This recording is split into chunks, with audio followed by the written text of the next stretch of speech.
In the heart of Asia, a land known as Transoxiana was a battleground for tribes and empires. It was in this volatile region, in the year 1336, that Timur was born. He was not born a prince, but to a chieftain of a Mongol clan. Timur's childhood was harsh, filled with the realities of nomadic life and tribal conflicts. Young Timur, however, possessed a sharp mind and a thirst for knowledge. Stories of great warriors and conquerors fascinated him. He learned to ride, shoot arrows and command men, essential skills in his turbulent world. Timur's early experiences shaped his character, instilling in him resilience, ambition, and a deep understanding of strategy. From a young age, Timur exhibited strength and cunning. He learned the art of war and leadership from the tribal conflicts that surrounded him. These early experiences would prove invaluable as he began his own rise to power, eventually uniting the fragmented Mongol tribes under his banner. Little did anyone know that this seemingly ordinary boy from Transoxiana would grow up to become one of history's most formidable conquerors, forever known as Tamerlane Timur the Lame, a testament to a battlefield injury that would mark him for life. As Timur matured, he displayed remarkable leadership qualities. He was known for his intelligence, charisma, and his ability to inspire loyalty in his followers. He began his rise to power by forging alliances and strategically maneuvering through the complex political landscape of Central Asia. Timur's ambition led him to challenge the existing power structures. He aimed to unite the fractured Mongol tribes under his rule, a goal he pursued with ruthless determination. Through a combination of diplomacy and military prowess, he began to consolidate his power base in Transoxiana. His early campaigns were marked by both brilliance and brutality. He rewarded loyalty but punished betrayal mercilessly, instilling fear and respect in equal measure. His growing reputation as a formidable warrior and a shrewd strategist attracted more followers to his cause. By his early 30s, Timur had emerged as the undisputed ruler of Transoxiana. His ambition, however, extended far beyond the borders of his homeland.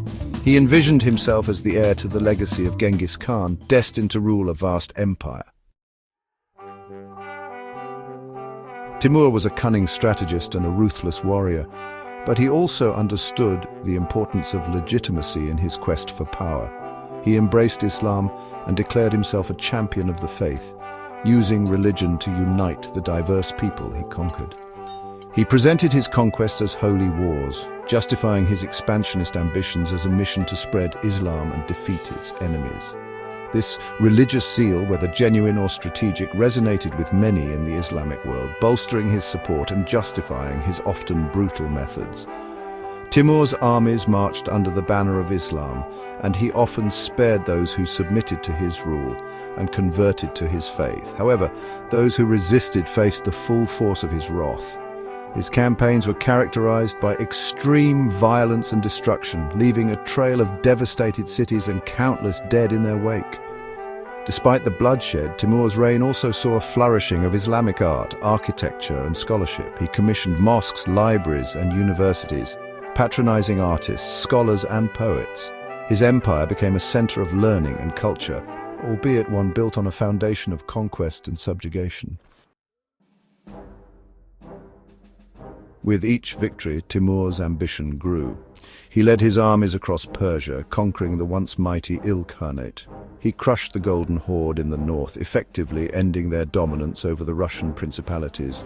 His empire expanded eastward into India, where he sacked the city of Delhi, carrying back unimaginable wealth and leaving a lasting mark on the region's history. His military campaigns were legendary for their scale and ferocity. He commanded massive armies, employing cavalry charges alongside innovative siege tactics and psychological warfare. His enemies trembled at the mere mention of his name, knowing that resistance often meant annihilation. Timur's conquests were not merely about territorial expansion, they were about amassing power and instilling fear. He built pyramids of skulls outside conquered cities, gruesome monuments to his victories, and a stark warning to any who dared to oppose him. Yet amidst the brutality, Timur also demonstrated a keen intellect and a love for learning. He was known to engage in discussions with scholars and poets, and he took a keen interest in the development of his empire's cultural and intellectual life.